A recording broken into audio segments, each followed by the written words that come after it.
Magandang araw mga bata! Ang inyong mapapanood at mapapakinggan ay tungkol sa aralin sa math. Ito ay ang ordinal na bilang mula 1st hanggang 20th. Tunghayan ang nakapilang mga bata. Sila ay nakapila papunta sa gripo. Sino kaya sa kanila ang unang makakarating sa gripo ayon sa kanilang posisyon? Yes, kung ang binigkas mong sagot ay ang nasa unahan, tama ka. Ang nasa posisyon na first ay siyang unang makakarating sa gripo. Susundan naman ang second, and then third. Pagkatapos ng video ito, ikaw ay inaasahang makatutukoy, makababasa at makasusulat ng ordinal na bilang mula 1st hanggang 20th mula sa point of reference. Ano nga ba ang ibig sabihin ng ordinal numbers? Ang ordinal numbers ang nagsasabi ng posisyon batay sa pagkakasunod-sunod ng bagay. Sundan si teacher o sabayan si teacher sa pagbigkas ng mga ordinal numbers. Magsisimula tayo sa ating kaliwang bahagi. First, second, third, fourth, fifth, sixth, 7th, 8th, 9th, 10th, 11th, 12th, 13th, 14th, 15th, 16th, 17th, 18th, 19th, 20th. Mahilig ka bang kumain ng prutas at gulay? Kung ang sagot mo ay yes, opo, very good ka. Dahil ang prutas at gulay ay mga masusustansyang pagkain. Tunghayan ang ating binasang ordinal numbers kanina, may katapat na prutas at gulay. Tanong, anong prutas ang nasa first? Yes, mangga. Tama ka kung ang binigkas mo ay mangga. Ito ay nasa simulang bahagi o nasa first na posisyon batay sa ating ordinal numbers. Ano naman ang nasa third? Yes, orange o kahel. Ano naman ang nasa 10th? Yes, mansanas o apple.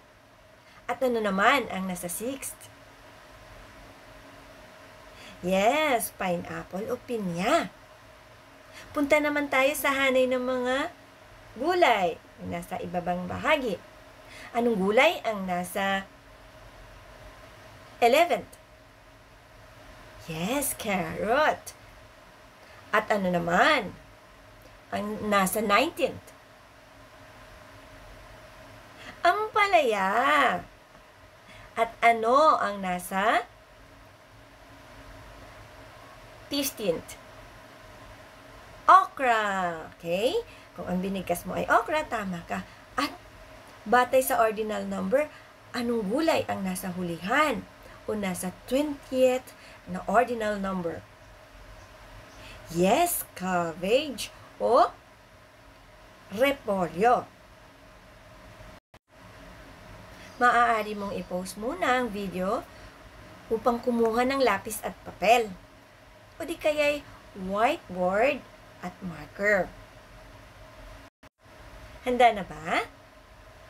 Isulat ang ordinal na bilang ng tinutukoy na pangalan. O pangalan na lang ang isusulat nyo.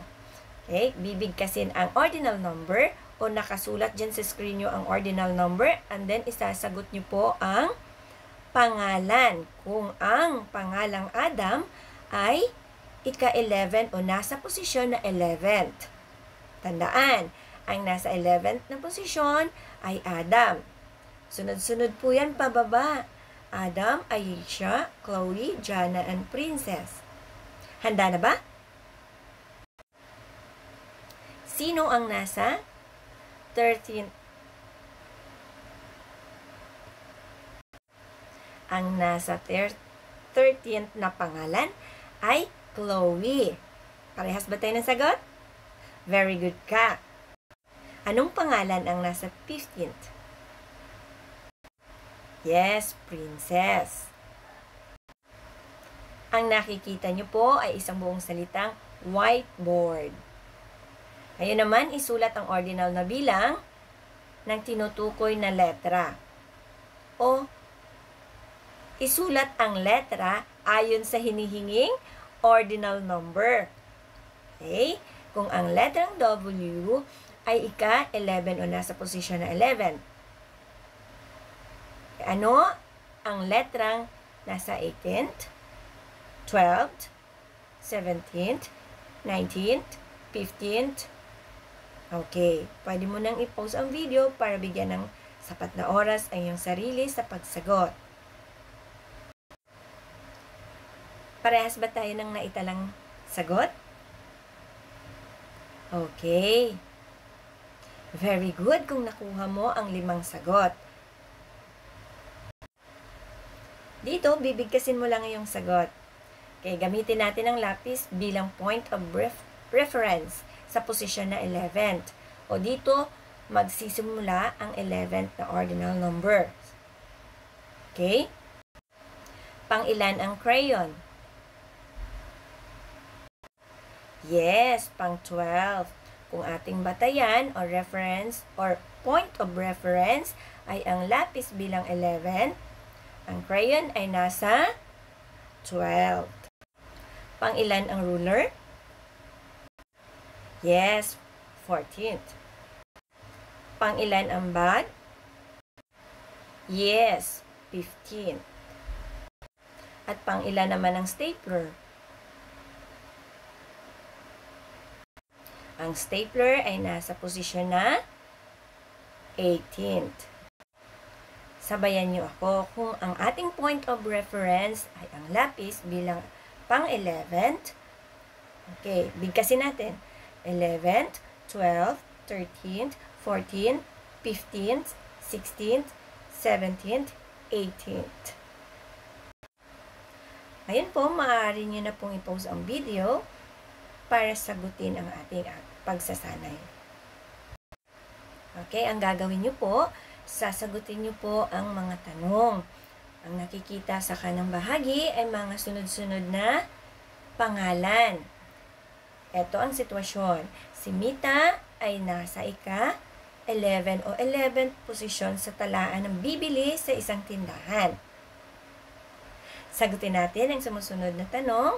Kopyahin niyo po sa kwaderno o sa inyong assignment notebook. At kapag natapos, pagbalik sa paaralan, ipapasa kay teacher para ma-check at malaman ni teacher kung ikaw ba ay nakasusunod sa mga panuto. Ang bahaging ito, kopyahin niyo po sa inyong math notebook.